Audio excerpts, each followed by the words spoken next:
अस्मद्गुरुभ्यो नमः। श्रीरङ्गसिंहगिरिदेशिकपादसेवा प्राप्ता किल द्रविडवेदरहस्यजातं श्रीगौतमान्वयशमाश्रितभागधेयं गोपालदेशिकमहं शरणं प्रपद्ये।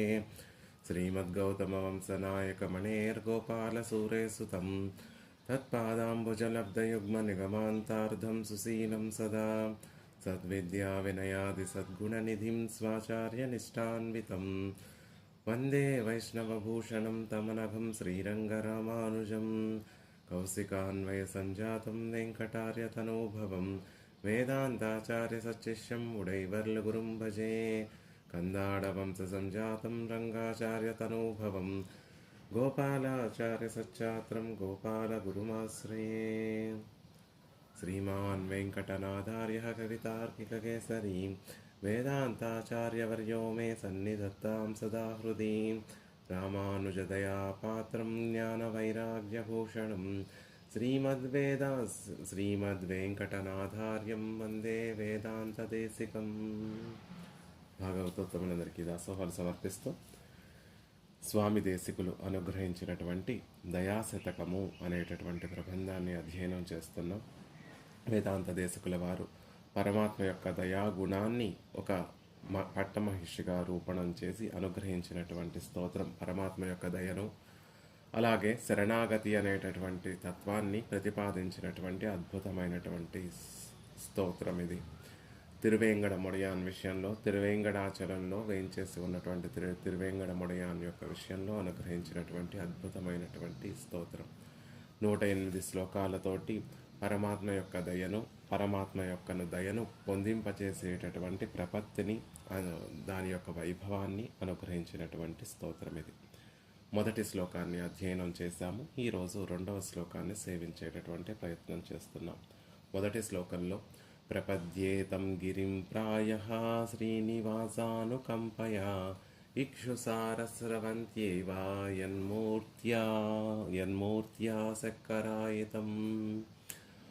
పరమాత్మ యొక్క దయయే తిరుమల కొండగా వేయించేసి ఉంది, తిరువేంగడంగా వేయించేసి ఉంది అనేటటువంటి విషయాన్ని చెప్తున్నారు. ఆ దయ కూడా ఎలాంటిది అంటే ఇక్షుసార స్రవంత్యేవ యన్మూర్త్యా శక్కరాయితం. పరమాత్మ యొక్క దయ మనం దానిని ఒక విషయంతో పోల్చుకొని చెప్పాలి అంటే రసాలలో రసానుభవంలో అతి ప్రధానమైనటువంటిది, ప్రత్యేకమైనటువంటి మధుర రసానికి చెందినటువంటి ఒక మధుర రసంతో దానిని పోల్చి చెప్తున్నారు. మధుర పదార్థములన్నిటిలోకి అత్యంత మధురంగా ఉండేటటువంటి పదార్థములలో గొప్పదైనటువంటి ఇక్షుసార స్రవంత్యేవ, చెరకు రసం ప్రవాహం లాంటిదండి పరమాత్మ యొక్క దయ. అది అనుభవిస్తేనే తెలుస్తుంది, కానీ మాటలతో చెప్పాలి. చెరకు తీయగా ఉంటుంది, మధురంగా ఉంటుంది అని ఎన్ని మాటలు చెప్పినా అది తక్కువే. కానీ అనుభవించేటటువంటి వారికి తెలుస్తుంది ఆ భోగ్యత, ఆ రుచి అనేటటువంటి విషయాన్ని తెలియచేస్తూ శ్రీనివాసుని యొక్క దయ కూడా అంతే. మాటలలో చెప్పాలి అంటే ఆనందం అనేటటువంటి గుణాన్నే వేదము లెక్క కట్టాలని ప్రారంభించినటువంటి వేదము యతో వాచా నివర్తంతే అప్రాప్య మనసా సహా అని, మాటలతోనే కాదు మేము మనసుతో కూడా భగవంతుని పరమాత్మ యొక్క ఆనందం అనేటటువంటి గుణాన్ని పూర్తిగా చెప్పలేము అని వేదం అనంతావైహి వేదాలు, ఎన్నో లెక్క కట్టలేనటువంటివి వేదాలు అని చెప్పినటువంటి ఆ వేద శాఖానుశాఖలుగా ఉన్నటువంటి వేదము కూడా వెనుదిరిగిపోయింది. అలాంటిది పరమాత్మ యొక్క దయని వాక్కులతో వర్ణించడం సాధ్యమా అంటే కాదు సుమా. వాక్కులకి గోచరం కానటువంటిది, కేవలం అనుభవైక వైద్యంగా ఉండేటటువంటి విషయము అని ఇక్షుసార స్రవంత్యేవ యన్మూర్త్యా శక్కరాయితం తం గిరిం ప్రపద్యే. అలాంటి పర్వతాన్ని నేను ఆశ్రయిస్తున్నాను. పరమాత్మ యొక్క దయయే పర్వత రూపం దాల్చింది. ఆ పర్వత రూపంగా తిరువేంగడంగా వేయించేసి ఉన్నటువంటి ఆ పర్వతాన్ని, అచలాన్ని మేము సేవిస్తున్నాము అని మొదటి శ్లోకంలో ఆ పర్వతాన్ని సేవించారు దేశకుల వారు. అందంగా చెప్తారు. భగవద్వందనం స్వాధ్యం గురువందన పూర్వకం. శాస్త్రం చెప్తుంది పరమాత్మని ఎలా సేవించాలి అంటే గురువందన పూర్వకంగా ముందు గురువుకి దాసోహ సమర్పణం చేసి తర్వాత పెరుమాళ్ళకి సమర్పణం చేస్తే అది వట్టి పాలలా కాకుండా చక్కెర కలిపినటువంటి పాలలా మధురాతి మధురతమంగా ఉంటుంది. అలా వెళితే గనక, ఆ పద్ధతిని మనం అవలంబిస్తే గనక దాని ఆ అనుభవము చక్కెర కలిపినటువంటి కలకండ కలిపినటువంటి పాలలా తీయగా మధురంగా ఉంటుంది అని భగవద్వందనం స్వాద్యం గురువందన పూర్వకం అని శాస్త్రం చెప్తుంది. కానీ దేశకుల వారు చమత్కారంగా భగవద్వందనం స్వాద్యం గిరివందన పూర్వకం, ముందు గిరిని, పరమాత్మ ఆనందంగా సంతోషంగా ఇష్టపడి వచ్చి వేయించేసి ఉన్నటువంటి ఆ తిరువేంగడాన్ని దాసోహ సమర్పణం, గిరికి వందనాన్ని సమర్పించి తర్వాత పరమాత్మని సేవించేటటువంటి ప్రయత్నం చేస్తున్నారు అని అందంగా మొదటి శ్లోకానికి నిర్వచనాన్ని ఇస్తారు. ఆ తర్వాత రెండవ శ్లోకంలో పరమాత్మ ఒక దయా ప్రవాహము, చెరుకు రసం వంటి ప్రవాహం వంటి వాడు పరమాత్మ అని చెప్తున్నారు. ఎక్కడో ఉంది ఈ సరోవరం, అడవిలో ఎక్కడో మధ్యలో ఈ చెరుకు రసంతో కూడినటువంటి ఒక పెద్ద సరోవరం ఉందండి. ఆ సరోవరంలో ఉన్నటువంటి తీర్థం చెరుకు రసంలో మధురాతి మధురమైనటువంటి, ఎక్కడా కూడా మరొక రుచి లేకుండా కేవలం మధురమైనటువంటి రుచి కలిగినటువంటి సరోవరం అండి. ఆ సరోవరంలో నీరు ఒక్కసారైనా తాగి తీరవలసినటువంటిది, అనుభవించి తీరవలసినటువంటిది ఆ సరోవరంలో ఉన్నటువంటి తీర్థాన్ని అని లోకంలో ఉన్నటువంటి వారందరూ కూడా చెప్పుకుంటూ ఉంటే మనకు కూడా ఆశ కలుగుతుంది. ఎలా వెళ్ళాలి ఆ సరోవరానికి, ఎలా ఆ సరోవరంలో ఉన్నటువంటి తీర్థాన్ని మనం కూడా సేవించాలి, ఎలా, ఎక్కడ దాన్ని వెళ్ళడానికి దారేమిటి, దారి సుగమంగా ఉంటుందా, లేకపోతే కంటకములతోటి వెళ్ళడానికి సాధ్యపడనటువంటి కఠోరంగా ఉంటుందా, కష్టంగా ఉంటుందా ఆ దారి అనేటటువంటి సందేహాలన్నీ కూడా మనకి కలుగుతూ ఉంటాయి. అప్పుడు మన పక్కన మన మీద ప్రేమ కలిగినటువంటి వారు, మనకి ఇష్టమైనటువంటి ఆప్తులు అందరూ చెప్తారు, అదంతా పెద్ద కష్టమైనటువంటి ప్రదేశం కాదు, ఇక్కడికి దగ్గరే, ఇదిగో ఇలా వెళితే నువ్వు ఆ సరోవరాన్ని చేరుకుంటావు, ఈ మార్గంలో వెళితే నువ్వు ఆ సరోవరంలోకి కష్టపడకుండా వెళ్ళి చేరుతావు, ఆ సరోవరంలో ఉన్నటువంటి తీర్థాన్ని హాయిగా నువ్వు సేవించి ఆనందాన్ని అనుభవిస్తావు అని ఆప్తతములైనటువంటి వ్యక్తులు, అంటే మన శ్రేయస్సును కాంక్షించేటటువంటి వారు నిత్యము కూడా సరోవరాన్ని సేవిస్తూ రావడం వల్ల ఆ అడవిలో ఎక్కువ మంది ఒకే దారిలో వెళ్ళడం వల్ల ఒక దారి అనేటటువంటిది ఏర్పడుతుంది. మనలాంటి వారికి, కొత్తగా వెళ్ళేటటువంటి వారికి ఆ దారిలో వెళితే అప్పటి వరకు వారు నడిచి ఉంటారు కాబట్టి ఆ దారంతా కూడా సుగమయమై ఉంటుంది. ఆ దారిలో ఉన్నటువంటి రాళ్ళు కానీ, కంటకముల ముళ్ళు కానీ అవన్నీ కూడా వారు తొలగించేసి దానిని ఒక మంచి పందాగా చేసి ఉంటారు. అందరూ నడవడానికి వీలైనటువంటి పందాగా చేసి ఉంటారు. అలా ఆ దారిలో వెళితే నువ్వు హాయిగా ఆ సరోవరాన్ని చేరచ్చు, ఆ సరోవరంలో ఉన్నటువంటి చెరుకు రసం వంటి తీయనైనటువంటి తీర్థాన్ని సేవించవచ్చు అని చెప్తే మనం కూడా వారు వెళ్ళినటువంటి దారిలో వెళ్ళి ఆ సరోవరాన్ని చేరి ఆ తీర్థాన్ని అనుభవిస్తూ ఉంటాం. ఇక్కడ శ్రీనివాసానుకంపయ, శ్రీనివాసుని యొక్క దయ అనేటటువంటి ఈ ప్రవాహాన్ని చేరుకోవడానికి, ప్రవాహం ఉండేటటువంటి ఈ సరోవరాన్ని చేరాలి, ఆ సరోవరంలో ఉన్నటువంటి తీర్థాన్ని సేవించాలి, దయను అనుభవించాలి అంటే మనకి కూడా ఒక దారి ఉండాలి కదా, ఆ దారి నిర్దేశం చేసేటటువంటి మహనీయులు ఉండాలి కదా అంటే ఉన్నారండి. ఆ దారి చూపించేటటువంటి వారు, ఆ సరోవరాన్ని చూపించేటటువంటి వారు, ఆ తిరుమల కొండ మీద ఉన్నటువంటి ఆ భోగ్యమైనటువంటి పాదార విందములను చూపించేటటువంటి వారు, ఏ పాదార విందముల నుండి మధు నిత్యము స్రవిస్తూ ఉంటుందో ఆ భోగ్యమైనటువంటి పాదార విందములను చూపించేటటువంటి వారందరూ కూడా ఉన్నారు.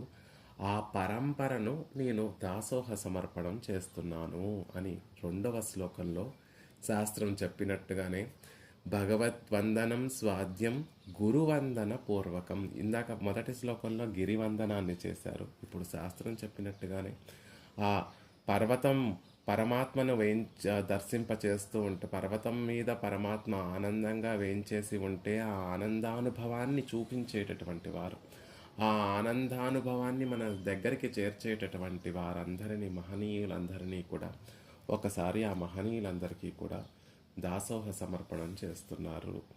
దేశికుల వారు 2వ శ్లోకంలో గురు పరంపరకి దాసోహ సమర్పణం చేస్తున్నారు. 2వ శ్లోకాన్ని సేవించి దాని అర్థాన్ని తెలుసుకునేటటువంటి ప్రయత్నం చేద్దాం. విగాహే తీర్థం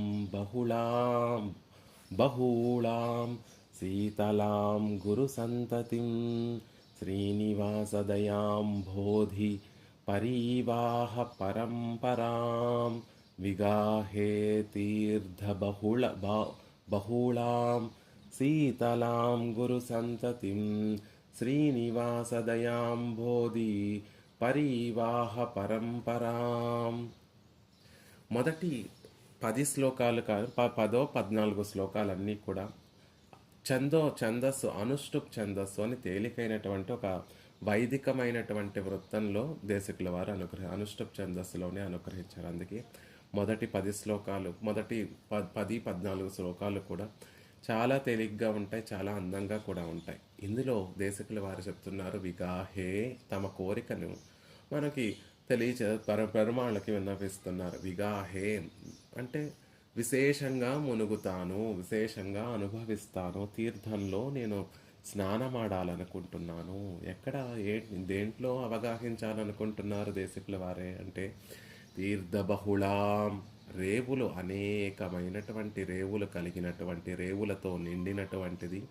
శీతలాం, చల్లనైనటువంటి నీరు కలిగినటువంటి, చల్లదనం కలిగినటువంటిది. గురు సంతతిం, అధిక ప్రవాహం కలిగినట్టు, గురు అంటే అధికము, సంతతిం ప్రవాహం కలిగినటువంటిది. శ్రీనివాస దయాంబోధి పరీవాహ పరంపరాం, శ్రీనివాసుని యొక్క దయాసముద్రం నుండి ప్రవహించేటటువంటి పరంపరాం, పరీవాహ పరంపరాం, ధారలు అనేటటువంటి పరంపరలలో విగాహ్యే మునగాలనుకుంటున్నాను. పర్వతం కొండ మీద ఎక్కడో పరమాత్మ వేయించేసి ఉన్నాడండి. ఆ కొండ మీద ఉన్నటువంటి ఆ సరోవరం నుండి కొన్ని జలపాతాలు కిందకి జాలువారుతున్నాయి. 1 కాదు 2 కాదు, అనేక జలపాతాలు ఆ కొండ మీద నుండి, సరోవరం నుండి జాలువారుతున్నాయి. ఆ జాలువారేటటువంటి ఆ ప్రవాహాలలో విగాహే నేను స్నానమాచరించాలని కోరుకుంటున్నాను. చూడ్డానికేమో 2 విధాలుగా ఉంటుంది. పైకి చూడ్డానికేమో వెంకటాచలం మీద అనేక జలపాతములు, పుష్కరిణులు, సరోవరములు ఉంటాయి. ఆ సరోవరాలలో నేను స్నానమాచరించాలి అనుకుంటున్నాను అన్నట్టుగా ఉంటుంది. శ్రీనివాస దయాంబోధి పరీవాహ పరంపరాం విగాహే తీర్థ బహుళాం శీతలాం గురు సంతతిం. అధికంగా అనేక రేవులు కలిగినటువంటిది, చల్లనైనటువంటి నీరు, అధికమైనటువంటి ప్రవాహం కలిగినటువంటిది, అది కూడా చల్లని నీరు కలిగినటువంటి చల్లని ప్రవాహం కలిగినటువంటిది. శ్రీనివాసుని యొక్క దయా సముద్రం నుండి జాలువారేటటువంటి ఆ పరంపరా ధారలలో నేను అవగాహించాలని కోరుకుంటున్నాను అని చెప్తున్నారు. పైకి లోపల అంతరార్థంగా తీర్థబహుళాం, అనేక గురు ఆచార్యుల చేత కూర్చబడినటువంటి, 1 కాదు 2 కాదు, శ్రీధరుడు నుండి, పరమాత్మ నుండి ఆ పిరాట్టి నుండి విశ్వసేనుల వారు నుండి నమ్మాళ్ళవార్లు, అలా వచ్చినటువంటి అస్మదాచార్యుల వరకు ఉన్నటువంటి గురు పరంపరనంతటినీ కూడా బహుళాం అనేక ఆచార్యులతోటి పొదగబడినటువంటి ఆచార్య రత్నహారంలో అనేక ఆచార్యులందరూ కూడా వేంచేసి ఉన్నారు. అలా తీర్థబహుళాం, అనేక మంది ఆచార్యులతోటి కూర్చబడినటువంటి అవే రేవులు, పరమాత్మ యొక్క దయను అనుభవించడానికి తగినటువంటి రేవులు ఏవి అంటే ఆచార్యుల యొక్క పాదపద్మముల్ని ఆశ్రయిస్తే పరమాత్మ యొక్క కళ్యాణ గుణములు అనేటటువంటి తీర్థంలో మనం అవగాహిస్తాము. పరమాత్మ అనేటటువంటి సౌందర్యం అనేటటువంటి ప్రవాహంలో పరమాత్మ అనేటటువంటి పరమాత్మ యొక్క కళ్యాణ గుణములు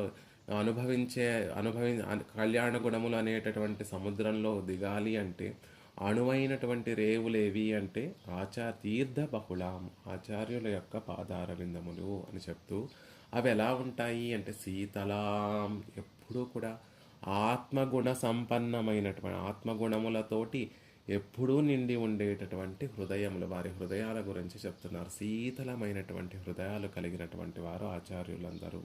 శీతలమైనటువంటి గుణములు హృదయములు అంటే ఆత్మగుణ సంపన్నత కలిగినటువంటి చల్లటి హృదయం కలిగినటువంటి వారు. గురు సంతతిం ఆచార్య పరంపరను, గురువుల యొక్క ఆ పరంపర అనేటటువంటి శ్రీనివాస దయాంబోధి పరివాహ పరంపరాం, శ్రీనివాసుని యొక్క దయా సముద్రం నుండి ప్రవహించేటటువంటి ధార పరంపరలు. ఎక్కడ దీనికి ఈ ఆచార్య పరంపర, గురు పరంపరకంతటికీ కూడా మూలం ఏది అంటే శ్రీధరుడే. శ్రీధరుడే ప్రథమాచార్యుడు. వెంకటేశ్వరం ఇంకా చక్కగా చెప్పుకోవాలి అంటే శ్రీనివాసుడే ప్రథమాచార్యుడు అనేటటువంటి విషయం లోకంలో మనం ఎక్కువగా స్మరిస్తూ ఉండేటటువంటి విషయం. శ్రీనివాసుడే ప్రథమాచార్యుడండి అనేటటువంటి విషయాన్ని చెప్తూ ఉంటారు. ఎందుకంటే కണ്ണన్ అడియనై కాత్తుం వెర్పు, నిన్నటి శ్లోకంలో మనం ఏ శ్లోకం, సర్వధర్మాన్ పరిత్యజ మామేకం శరణం వ్రజ అని లోకానికి చర్మశ్లోకం అనుగ్రహించినటువంటి వాడు కృష్ణ పరమాత్మ, సర్వేశ్వరుడు ఆ శ్రీనివాసుడే. ద్వయమంత్రాన్ని అనుగ్రహించినటువంటి వాడు శ్రీనివాసుడే.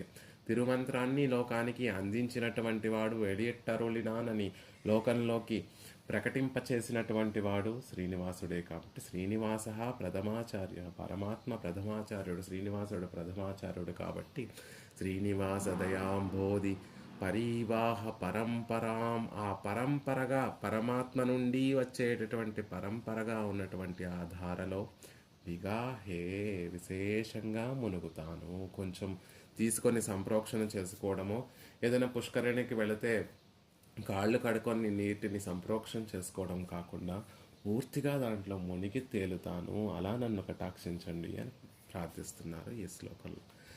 శ్రీయపతి దయాగుణానికి ప్రధానమైన ఆ దయాగుణం ఎవరి నుండి ఉద్భవిస్తుంది అంటే శ్రీయపతి నుండి ఉద్భవిస్తుంది. ఆయన సృష్టి స్థితి సంహార కార్యాలన్నీ, అవతార కార్యములన్నీ కూడా దయా కార్యములే.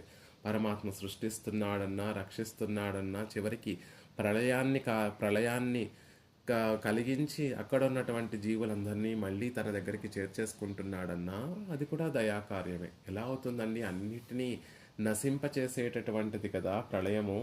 అలాంటప్పుడు అది దయాకార్యం ఎలా అవుతుంది అంటే, పాపం ఎదురు చూసి ఒక రైతు పంట చేతికి వస్తుందని పాపం నేలని, బీడు భూమిని బాగు చేసి ఎంతో కష్టపడి బాగు చేసి దున్ని దాన్ని పదును పెట్టి అందులో ఒక సారాన్ని మళ్ళీ లోపల భూమికి అడుగున ఉన్నటువంటి సారాన్ని మళ్ళీ పైకి వచ్చేటట్టుగా చేసి మంచి విత్తనాలు తీసుకొచ్చి వేసి నీరు పెట్టి, నారు పోసి నీరు పెట్టి, దానికి కావాల్సినటువంటి ఎరువులన్నిటినీ కూడా సమకూర్చిస్తే మొత్తం పంటలో సగం పంట బాగా పండింది. ఆ పండినటువంటి పంటను తీసేసుకున్నాడు రైతు.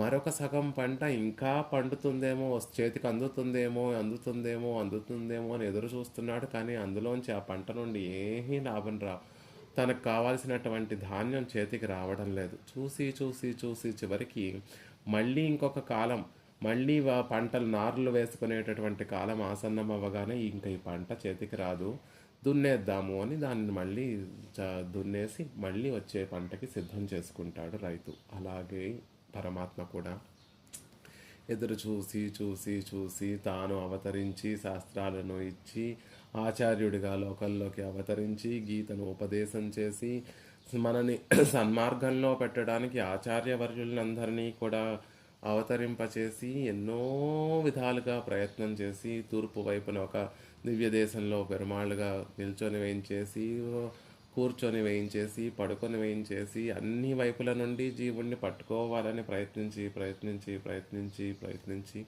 ఇక కుదరకపోయేసరికి మళ్ళీ ఇంకొక అవకాశం వీరికి ఇద్దాము అని ప్రళయాన్ని కల్పించి మళ్ళీ జీవులందరినీ కూడా ఇంకొక అవకాశానికి రెడీ చేసేటటువంటి ఒక పని. రైతు ఎలా అయితే ఆ మిగిలిపోయినటువంటి పొలం ఇంకా దేనికి పనికిరాదు అనేటటువంటి ఒక ఉద్దేశం, ఒక డెసిషన్కి వచ్చి ఎలా అయితే దానిని మళ్ళీ చదును చేసేస్తాడో ఇది కూడా అంతే అండి, ప్రళయం కూడా అంతే అని చెప్తున్నారు. కాబట్టి పరమాత్మ యొక్క సృష్టి స్థితి సంహారాది కార్యములన్నీ, అవతార లీలలన్నీ కూడా దయా కార్యాలే. పరమాత్మ లోకానికి ఉజ్జీవింప చేయడం కోసం వకుల భూషలో నుండి అంటే నమ్మాళ్ళ వారిని, నాదమునులని, యామునాచారుల వారిని, రామానుజుల వారిని, మనవాళ మామూల్ని, వేదాంత దేశికుల వారిని, ఇలా అనేక మంది ఆచార్యుల్ని అవతరింపచేశారు. ఆచార్యులందరూ కూడా పరమాత్మ యొక్క దయా వైభవాన్ని లోకంలో ప్రకటించినటువంటి వారే. ఈ మానవులందరూ కూడా సాంప్రదాయ సిద్ధులైనటువంటి ఆచార్యుల ద్వారా పరమాత్మని ఆశ్రయిస్తే, పరమాత్మకి శరణాగతి సమర్పిస్తే ఆయనకి దయకి పాత్రులవుతారు. కాబట్టి ఈ ఆచార్యుల్ని అవతరింప చేయడం కూడా శ్రీనివాసుని యొక్క దయా విషయమే. అందుకే శ్రీనివాస దయాంబోధి పరీవాహ పరంపర అనేటటువంటి ఒక మాటను చెప్తున్నారు. ఎవరైతే ఆచార్యుల్ని ఆశ్రయిస్తారో క్రమంగా సంసార బంధ విముక్తులై భగవత్ చరణారవింద కైంకర్య రూపమైనటువంటి మహదానందాన్ని అనుభవిస్తారు. కాబట్టి శ్రీనివాసుని యొక్క దయను ఆశ్రయించడం కంటే వేరొక పురుషార్థం లేదు అని చెప్తూ, ఆ దయను చూపించేటటువంటి వారందరూ ఎవరు అంటే ఆచార్య పరంపర, గురు పరంపర. ఆ గురు పరంపరకి ఈరోజు దాసోహ సమర్పణం చేస్తున్నాను అని అందంగా ఇందులో చెప్తున్నారు. ఒక పెద్ద పరమాత్మ ఎలా రూపణం చేస్తున్నారు అంటే, పెద్ద పరమాత్మ యొక్క దయ ఒక పెద్ద జలాశయం అండి. ఆ జలాశయంలో ఉన్నటువంటి నీరు ఎప్పుడూ కూడా వృద్ధి చెందుతూ ఉంటుంది. అలా జలాశయంలో ఉన్నటువంటి నీరు వృద్ధి చెందుతూ ఉంటే చూడండి, గేట్లు తెరవకపోతే ఆ డ్యామ్ వంతెన జలాశయం బద్దలైపోతుంది.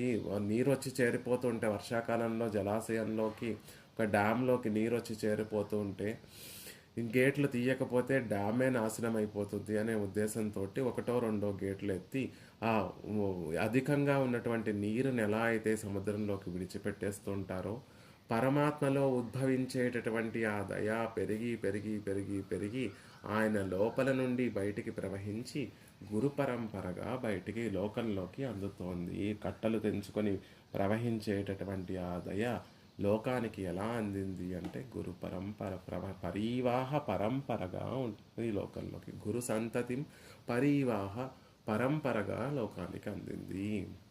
ఆ గురువులు చేసేటటువంటి పని ఏమిటి అంటే, నిత్యము వారు ఆత్మగుణ సంపన్నతతోటి శీతలాం నిత్యము ఆ ఆత్మగుణ సంపత్తితోటి వారందరూ ఉండి వారు తమని ఆశ్రయించినటువంటి వారందరికీ కూడా శ్రీనివాసుని యొక్క పాదార విందములను చూపిస్తూ ఆ వైభవాన్ని తెలియచేస్తూ మనని వారి దగ్గరికి చేర్చేటటువంటి ప్రయత్నం చేస్తారు అనేటటువంటి విషయాన్ని చెప్తున్నారు.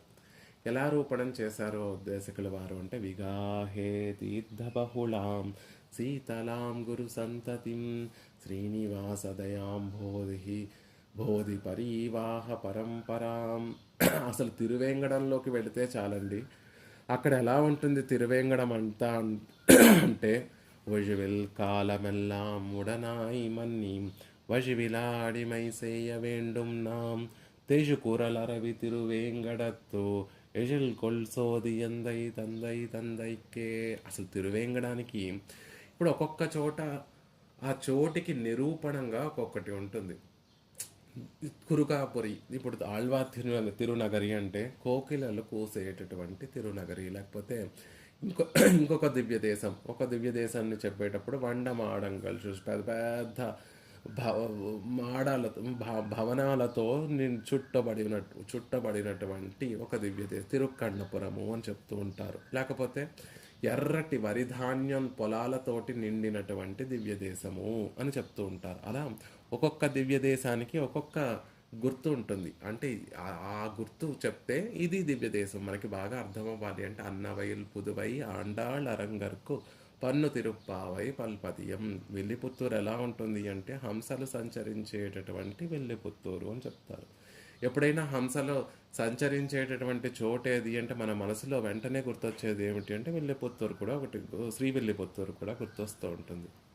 అలాగే తిరువేంగడం అంటే మనకి దానికి నిరూపణంగా ఉండేటటువంటి విషయం ఏమిటంటే, ఆళ్వార్లు చెప్తున్నారు, తెజుకూరలరవి తిరువేంగడతో అనేకమైనటువంటి గంభీరమైనటువంటి ధ్వని చేసేటటువంటి కొండచర్యలలో ప్రవహించేటటువంటి ఆ తెజికూరలరవి తిరువేంగడత్తు అనేక సెలయేళ్లతో ఉన్నటువంటి తిరువేంగడము. ఆ తిరువేంగడంలో ఎన్ని సెలయేళ్ళు ఉంటాయో తెలియదండి. ఆ సెలయేళ్ల నిండా కూడా నీరు అధికంగా ఉండటం వల్ల ఎప్పుడూ కూడా నీరు గలగలగలగలా ప్రవహిస్తూ ఉంటుంది. అలా నీటి సమృద్ధితోటి అనేక సెలయేళ్ళు కలిగినటువంటి చెవుకి ఇంపైనటువంటి రాగంతో ప్రవహించేటటువంటి నీరు కలిగినటువంటి సెలయేళ్ళు కలిగినటువంటి తిరువేంగడం. తిరువేంగడం అనగానే మనకి ముందు ఆ జలపాతాలు, అక్కడ ఉన్నటువంటి తీర్థాల నుండి ప్రవహించేటటువంటి జలపాతాలే గుర్తొస్తూ ఉంటాయి. ఆ జలపాతాలు కూడా ఎప్పుడు అన్ని కాలాలలో, కొన్ని చోట్ల అయితే వర్షాకాలంలో వెళ్ళినా కూడా జలపాతం నుంచి సన్నటి దారే కారుతూ ఉంటుంది. కానీ తిరువేంగడంలో అలా కాదండి. మీరు ఏ కాలంలో వెళ్ళినా కూడా నీరు సమృద్ధిగా ఉండి చక్కటి చెవుకి ఇంపైనటువంటి ధ్వనితోటి ప్రవహించేటటువంటి నీరు కలిగినటువంటి సెలయేళ్ళు అధికంగా ఉంటాయి. ఆళ్వార్లు తిరువేంగడాన్ని గుర్తు చేసుకోవాలంటే ఏం గుర్తొస్తుంది ముందు అంటే, తెజికురలరవి తిరువేంగడత్తు, సెలయేళ్ళు కలిగినటువంటి అధికమైనటువంటి సెలయేళ్ళు కలిగినటువంటి తిరువేంగడం. 108 సెలయేళ్ళు ఉంటాయని, 108 తీర్థాలు ఉంటాయని తిరువేంగడంలో చెప్తూ ఉంటారు. అలా ఆ తీర్థాలన్నిటిలో కూడా విగాహే తీర్థ బహుళాం శీతలాం గురు సంతతిం దేశకుల వారు చెప్తున్నారు. తీర్థబహుళాం అనేక తీర్థములు కలిగినటువంటి తిరువేంగడం, తెజుకురలరవి తిరువేంగడత్తు అని చెప్పినట్టుగా ఆ తీర్థాలలో అన్నిటిలో నేను స్నానం ఆచరించాలి అని కోరుకుంటున్నారు. ఆ తీర్థాలలో నీరు ఎలా ఉంటుంది అంటే శీతలాం చల్లని నీరు కలిగినటువంటి తీర్థము. అంతేకాకుండా అధిక ప్రవాహం, గురు సంతతి అధిక ప్రవాహం కలిగినటువంటి తీర్థములు, జలపాతాలు, సెలయేళ్ళవన్నీ కూడా. ఇంతకీ ఆ సెలయేళ్ళు ఏమిటండి? ఆ సెలయేళ్ళు దేనికి ప్రతిరూపం? శ్రీనివాస దయాంబోధి పరీవాహ పరంపరాం. శ్రీనివాసుని యొక్క దయే ఆ సెలయేళ్ల రూపంలో ఆ తిరువంగడం మీద ఉంటుందండి. ఆహ్లాదంగా ఉండేటటువంటి వాతావరణం, ఎటు చూసినా సెలయేళ్ళు కూడా చెవులకు ఇంపైనటువంటి ఒక ధ్వనితోటి ఆ సెలయేళ్ళన్నీ కూడా ప్రవహిస్తున్నాయి. చమత్కారం ఏమిటంటే, ఆళ్వార్ల యొక్క మనసంతా కూడా ఈ పాసురానికి, ఈ దశకానికి వచ్చేసరికి, అయ్యో నేను పరమాత్మని అనుభవించలేకపోతున్నాను, అలా పూర్తిగా అనుభవించలేకపోవడానికి ఈ శరీరమే కారణము, ప్రకృతి సంబంధమే కారణం, జ్ఞాన సంకోచమే కారణము. ఈ ప్రకృతిలో మనం ఉండటం, ప్రకృతితో నిండినటువంటి, ప్రకృతి సంబంధమైనటువంటి శరీరంలో ఉన్నాం కాబట్టి అప్రాకృతమైనటువంటి ఆ వైభవాన్ని పరిపూర్ణంగా అనుభవించలేకపోతున్నాము అని ఆళ్వార్లు మూడవ దశకంలో మొదటి తిరువాయుముషిలో బాధపడుతూ ఉంటే, అయ్యో ఆళ్వారే మీరొక్కరికే కాదండి ఈ స్థితి, ఈ శరీర సంబంధం ఎప్పుడూ కూడా సంసార గంధమా అంటూ ఎరగనటువంటి నిత్యసూరులు కూడా ఇలాగే పరితపిస్తూ ఉంటారు. నిత్యసూరులకి జ్ఞాన సంకోచం అనేటటువంటిది ఉండదు, అసలు ప్రకృతి సంబంధమా అనేటటువంటిది ఉండదు. అలాంటి నిత్యులు ముక్తులు కూడా నన్ను పరిపూర్ణంగా అనుభవించలేరు అని 2వ దశకంలో ఆళ్వార్లని వారి పడేటటువంటి బాధకి సాంత్వన వచనాలు పలుకుతూ, ఆళ్వారే ఇంత బాధపడటం ఎందుకు, మీకోసమే దుఃఖించడం ఎందుకు, మీకోసమే నేను తిరువేంగడంలో వేయించేసి ఉన్నాను, హాయిగా మీరు ఈ శరీరంతోనే, ఈ ప్రకృతితో సంబంధించినటువంటి ఈ శరీరంతోనే వచ్చి అక్కడ మీరు సర్వవిధ కైంకర్యములను చేసుకోవచ్చు. ఆ నిత్యులు ముక్తులు అనుభవించేటటువంటి అనుభవాన్నంతటినీ కూడా ఈ తిరువేంగడంలో వేయించేసినటువంటి నేను మీకు అనుగ్రహిస్తాను అని చెప్తే, అప్పుడు ఆళ్వార్లు ఈ దశకాన్ని అనుగ్రహిస్తారు. ఒழிவில் కాలమెల్లాం ఉడనాయిమన్ని ఒழிవిల అడిమై సెయ్య వేండున్నాం అని చెప్తూ, అసలు నాకు ఈ కోరిక ఎలా కలిగిందో తెలుసా? సర్వకాల అవస్థలలో సర్వ దేశాలలో పరమాత్మ దగ్గర చేరి ఉండి ఆ కైంకర్యాన్ని చెయ్యాలి అనేటటువంటి కోరిక స్వరూప ప్రయుక్తమైనటువంటి కోరికే, సహజంగా ఉండేటటువంటి కోరికే. కానీ ఆ కోరికను పక్క నుండి ఎంకరేజ్ చేసే వాళ్ళు ఉంటే ఇంకా సంతోషంగా ఉంటుందండి. కోరిక కలిగి ఉండటము, ఆ కోరిక కోసం మనం ప్రయత్నిస్తూ ఉంటే పక్కన ఎవరైనా నలుగురు ఉండి మనం చేసేటటువంటి ప్రయత్నానికి బలం చేకూరుస్తూ మనని ఎంకరేజ్ చేస్తూ ఉంటే ఆ ఆనందం వేరు. మన వాళ్ళు నేను ఉత్తమమైనటువంటి గోల్ని నేను రీచ్ అవ్వడానికి నన్ను ఎంకరేజ్ చేస్తున్నారనేటటువంటి ఆనందం కలుగుతుంది కదా. అలా ఆళ్వార్లకి సహజ సిద్ధమైనటువంటి స్వరూప ప్రయుక్తమైనటువంటి ఆ కైంకర్య పురుషార్థ అపేక్షితాన్ని చేస్తూ ఉంటే, ఆ తిరువేంగడం మీద ఉన్నటువంటి ఆ జలపాతాలన్నీ కూడా అదే చెప్తున్నాయట. ఆ ధ్వని, ఆ జలపాతాల నుండి వచ్చేటటువంటి ధ్వని కూడా ఏం చెప్తుంది అంటే, రండి, ఇదిగో పెరుమాళ్ళు మీకోసమే ఇక్కడ వేంచేసి ఉన్నారు, పెరుమాళ్ళకి వజువిల్ కాలమెల్లాం ఉడనాయి మన్ని వజువిలా అడిమై సెయ్య వేండుం అని మీరు కూడా ప్రార్థించండి ప్రార్థించండి అని ఆ సెలయేళ్ల నుండి వచ్చేటటువంటి ధ్వని అంతా కూడా శ్రీనివాసునికి కైంకర్యం చేయండి, శ్రీనివాసునికి కైంకర్యం. గలగలగల అని పారట్లేదట సెలయేళ్ళు, శ్రీనివాసునికి కైంకర్యం చేయండి, శ్రీనివాసునికి కైంకర్యం చేయండి అని ఆళ్వారిని ప్రోత్సహిస్తున్నట్టుగా ఉంది అని వ్యాఖ్యానంలో అనుగ్రహిస్తారు. సెలయేళ్ళు కూడా తిరువేంగడంలో ఉన్నటువంటి సెలయేళ్ళు కూడా కైంకర్యాన్ని అపేక్షించమని మనని ప్రోత్సహిస్తున్నాయా అన్నట్టుగా ఉంది అని చెప్తారు. అలా తీర్థబహుళాం అనేక తీర్థములు అనేక రేవులు కలిగినటువంటి పరివాహ పరంపర. అనేక రేవులు అంటే ఒకట ఇద్దర ఆచార్య రత్నహారంలో మనని ఉజ్జీవింప చేయడానికి అనేక మంది ఆచార్యులు ఉన్నారు. నమ్మాళ్ళవారు మొదలుకొని నాదయామున లక్ష్మీనాథ సమారంభాం నాదయామున మధ్యమాం అస్మదాచార్య పర్యంతం వందే గురు పరంపరాం అని చెప్పినట్టుగా శటగోప నమ్మాళ్ళవార్లు, నాదమునులు, యామునమునులు, రామానుజులు, దేశికులు, తర్వాత మనవాళ్ళ మామూలు, ఆ తర్వాత మన ఆచార్యుల వరకు సాగేటటువంటి అద్భుతమైనటువంటి గురు పరంపర. అందుకే తీర్థబహుళాం, తీర్థము అంటే జలాశయము, రేవు, గురువు అనేటటువంటి అనేక అర్థాలు వస్తాయి. కాబట్టి ఇక్కడ దేశకుల వారు తిరువేంగడంలో ఉన్నటువంటి తీర్థాలలో నేను అవగాహించాలి అని ఒక పైకి చెప్తూ లోపల అంతర్లీనంగా ఆచార్యుడనేటటువంటి రేవులో నేను అవగాహించాలి. అసలు తీర్థం అంటేనే తరంతి అనేన తీర్థ, తరంతి అనేన ఇది తీర్థం, తరింపచేసేటటువంటిది తీర్థం. ఆ తిరుమల కొండ మీద ఉన్నటువంటి పాపనాశిని అనో లేకపోతే స్వామి పుష్కరిణి అనో ఇలాంటి తీర్థాలలో మనం మునిగితే ఎలా అయితే మనకు ఒక పావనత్వం కలుగుతుందో, ఆచార్యుల యొక్క పాదపద్మాలని మనసులో ధ్యానిస్తే విధ్వస్తాశేష కల్మష వస్తుతాముపయాతోహం అనేటటువంటి ఒక పురుషార్థం కూడా మనకి లభిస్తుంది. గంగలో, యమునలో, తామ్రపర్ణి నదిలో, కావేరిలో అవగాహిస్తే ఎంత పవిత్రత మనకి లభిస్తుందో, ఆచార్యుల యొక్క పాదపద్మాలను ధ్యానిస్తే అంత గొప్ప లాభం కలుగుతుంది. అందుకే తీర్థబహుళాం ఆచార్యులు అనేటటువంటి రేవులో అవగాహించాలనుకుంటున్నాను. శీతలాం ఎలాంటిది ఆ ఆచార్యుల యొక్క రేవు, ఆ రేవు ఎలా ఆ రేవులో ఉన్నటువంటి నీరు ఎలాంటిది అంటే శీతలాం చల్లటి నీరు. ఎండాకాలంలో వెళ్ళినా కూడా తిరువేంగడం చల్లగా ఉంటుందండి. ఆ తిరువేంగడంలో ఉన్నటువంటి జలాశయాల నుండి వచ్చేటటువంటి తీర్థం ఎప్పుడు కూడా చాలా చల్లగా ఉంటుంది. తాపాన్ని హరించేటటువంటి చల్లదనం కలిగినటువంటి పరివాహ పరంపర కొండ మీద ఉన్నటువంటి సెలయేళ్ళన్నీ కూడా అంటున్నారు. అంతేకాకుండా ఆచార్యుల యొక్క హృదయం ఎలా ఉంటుంది అంటే శీతలాం, శమము, దమము, దయ మొదలైనటువంటి గుణాలతో నిండి ఉన్నటువంటి ఆచార్య పరంపర. తాపశాంతిని పొందాలనుకునేటటువంటి వారు, తాపత్రయాలతోటి ఆ శాంతి ఉపశమనాన్ని పొందాలనుకునేటటువంటి వారు ఎలా అయితే మెట్లు కలిగినటువంటి రేవులోకి దిగి స్నానం ఆచరిస్తే, ఆ ప్రవాహంలో స్నానం చేస్తే అలా తాపం ఎలా తీరుతుందో, ఈ శమము, దయము, దమము, దయ మొదలైనటువంటి గుణాలు కలిగినటువంటి ఆచార్యుల యొక్క ఆత్మగుణ పూర్తి కలిగి భగవంతుని యొక్క అనుగ్రహానికి పాత్రులైనటువంటి ఆచార్యుల్ని ఆశ్రయిస్తే మనకి కూడా కలిగేటటువంటి లాభం ఏమిటి అంటే శాంతి, తాపోపశమనము అని చెప్తున్నారు.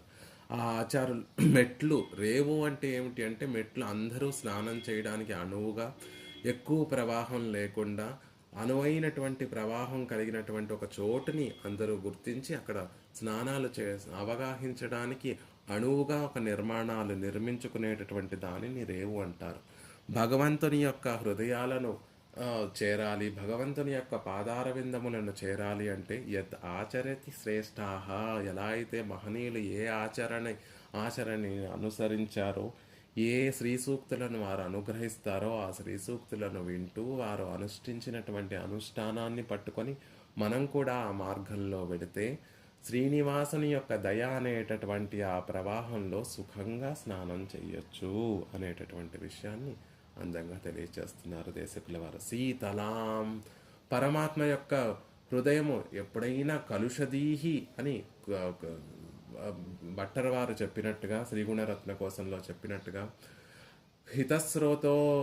శ్రోతస్సు అంటే పరమాత్మ మనకి హితాన్ని కలగ చేయాలి అనేటటువంటి ఒక సదుద్దేశంతో ఆయన హృదయంలో మన పాపాల వల్ల ఆయన హృదయంలో అప్పుడప్పుడు కలుషదీహి కోపం రావచ్చండి. కానీ ఆచార్యుల యొక్క హృదయం ఎప్పుడు ఎలా ఉంటుంది అంటే శీతలాం, కోపమంటూ నిగ్రహం అంటూ తెలియనటువంటి వారు, నిగ్రహం అంటే తెలియనటువంటి ఆచార్యులు ఎప్పుడూ కూడా చల్లనైనటువంటి హృదయం కలిగినటువంటి వారు.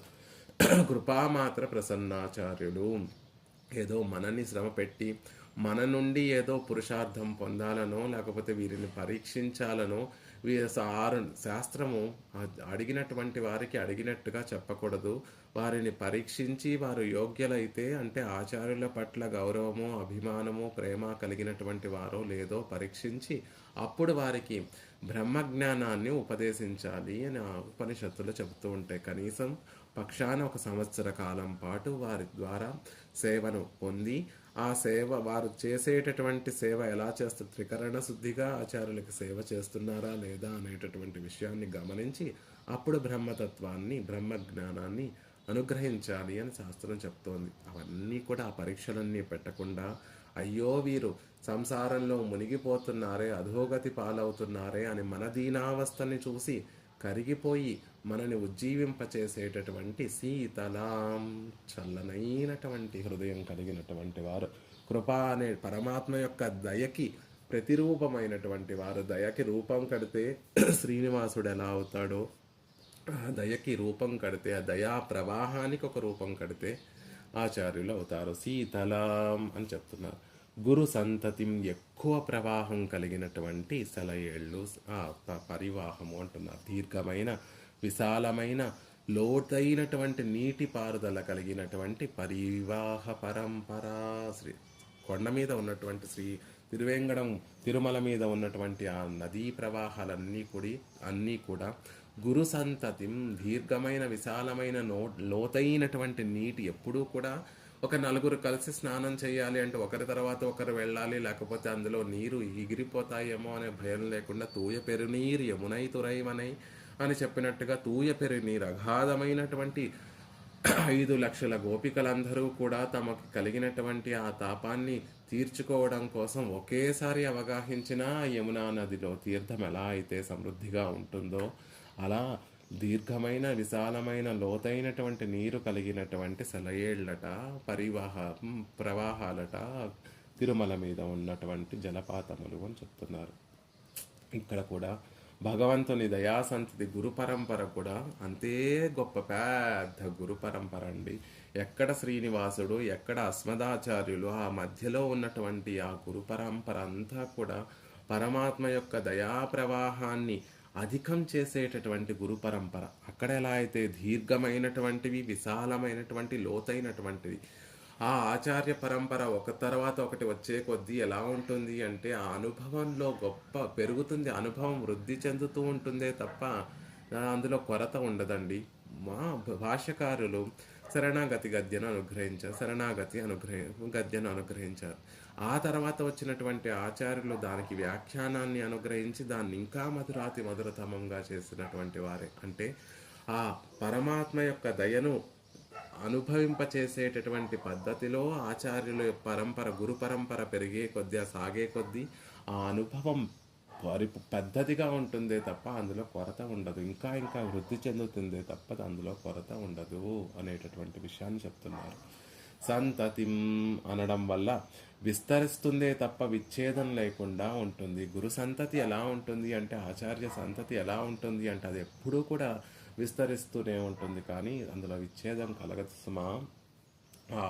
రమణీయమైన, ప్రసన్నమైనటువంటి జలధారులలాగే రమణీయమైన, ప్రసన్నమైనటువంటి జ్ఞాన సంపన్నులు ఆచార్యులు. కృపయా నిస్పృహో వదేత్ అనాపృష్టం అపిబ్రూయ గురవో దీనవత్సలాః. శాస్త్రం గురువుల్ని దీనవత్సలు, ఎప్పుడు అప్రియాన్ని పలకకుండా ప్రియాన్ని కలిగించేటటువంటి మాటలే పలికేటటువంటి వారు, కృపతోటి ఎప్పుడూ మాటలు పలికేటటువంటి వారు అని చెప్తున్నారు. అడగకపోయినా శిష్యులకి ఆశ్రయించినటువంటి వారికి భగవానుని యొక్క దయా రసాన్ని అనుభవింపచేసేటటువంటి వారు, పెరుమాళ్ళ యొక్క వైభవాన్ని అడగకపోయినా ఆ శిష్యులందరికీ కూడా చెప్పేటటువంటి వారు.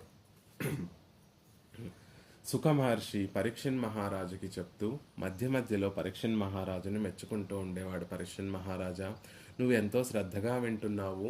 ఇది గుహ్యాతి గుహ్యమైనటువంటి రహస్యం సుమా. కృష్ణుని లీలల్లో ఈ లీల అతి గుహ్యమైనటువంటిది, చాలా రహస్యమైనటువంటి లీల.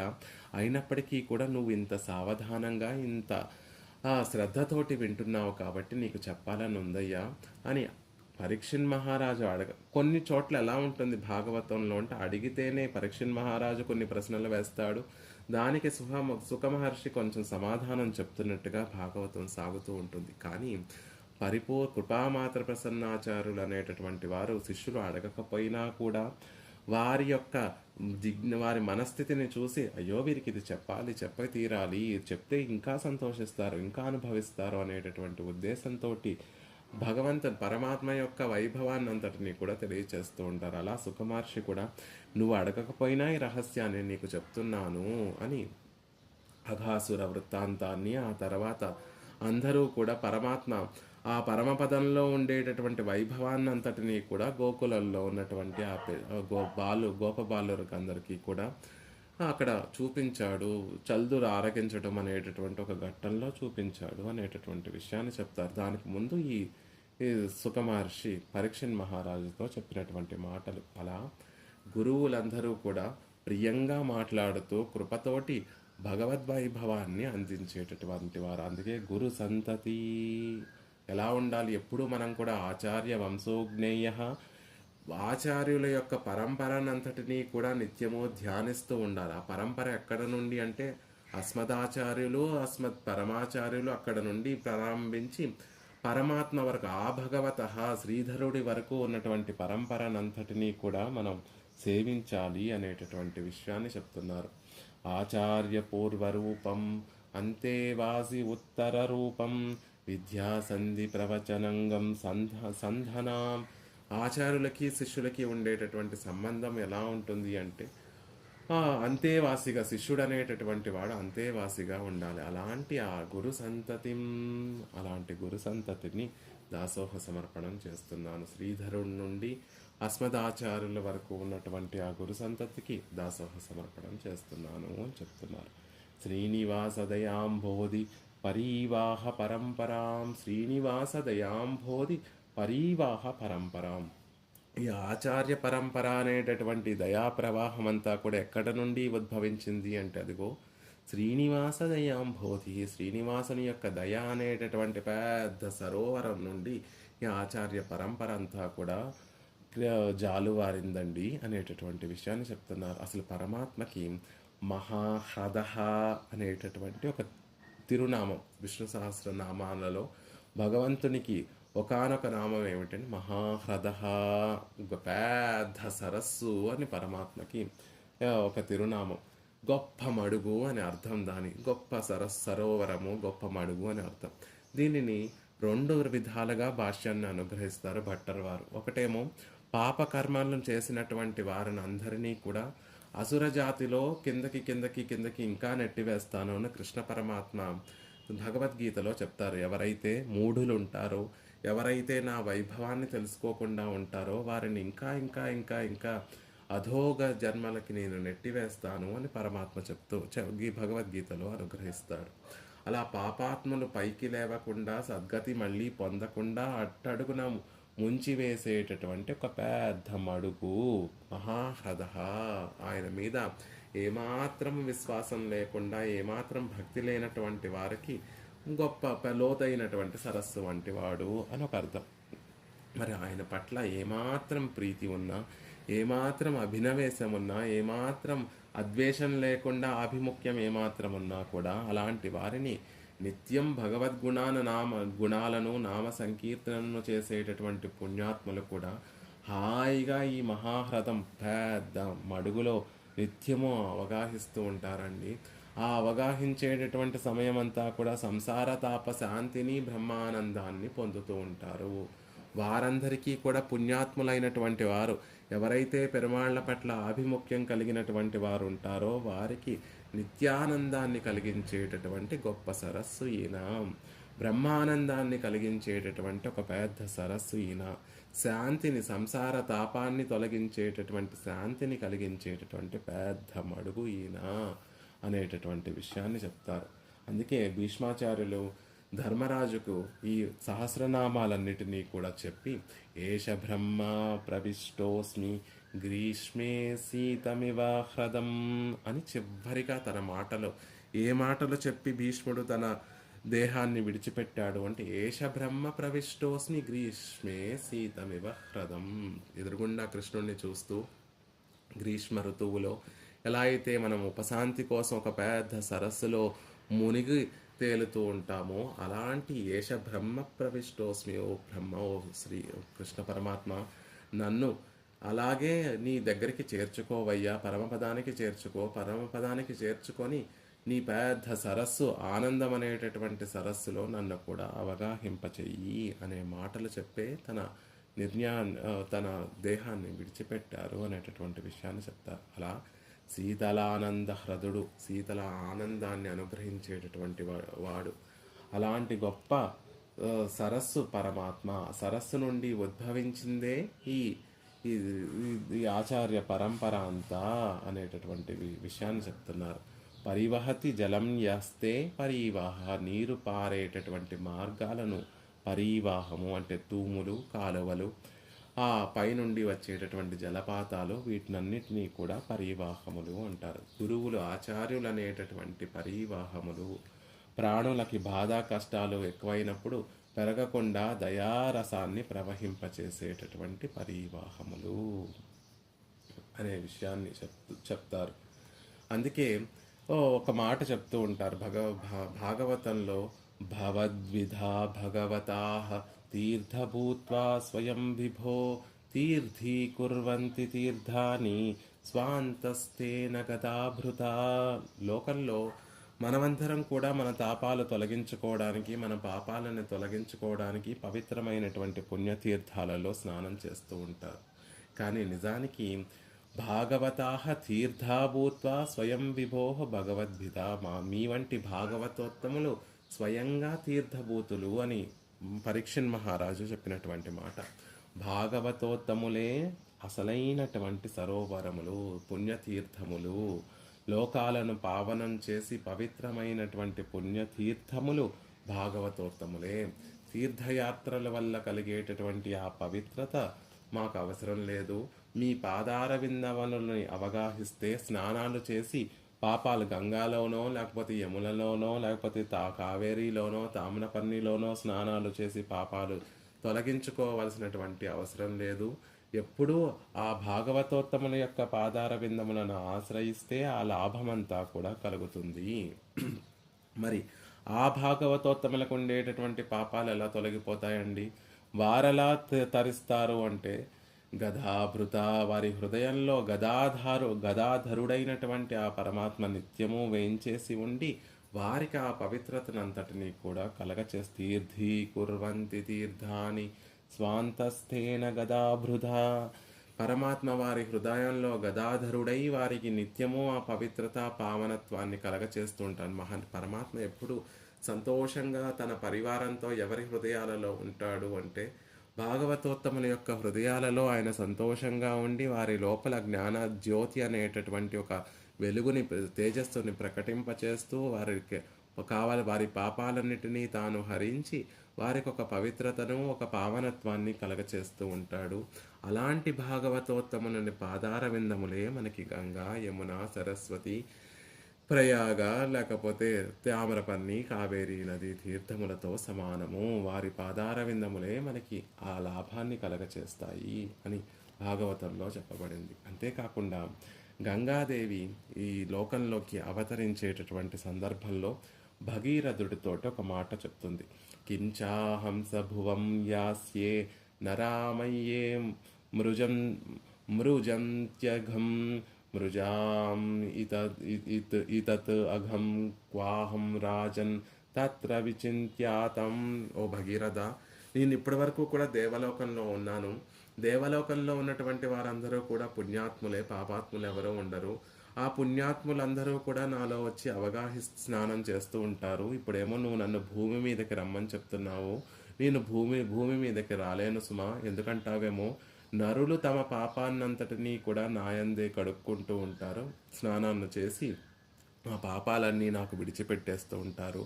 మరి నేను నాకంటినటువంటి ఆ పాపరాశినంతటినీ కూడా ఎక్కడ శోధించుకోవాలి? ఎలా నేను నా పాపాలన్నిటినీ నాకు నరులందరూ కూడా తాము విడిచిపెట్టినటువంటి పాపాలన్నీ కూడా నన్ను చేరి ఉంటాయి. నేను ఆ పాపాలన్నిటినీ కూడా ఎలా శోధించుకోవాలి, ఎలా పోగొట్టుకోవాలి? ఇది ఆలోచించి సమాధానం చెప్పు. అప్పుడు నేను భగీరథ ప్రయత్నం అంటూ ఉంటారు. అందుకే పాపం ముందు భగీరథుడు గంగ కోసం తపస్సు చేస్తాడు. గంగ ఇన్ని ప్రశ్నలు వేసి వీటన్నిటికీ సమాధానాలు చెప్తే అప్పుడు నేను వస్తాను అని అనేక ప్రశ్నలు వేస్తుంది.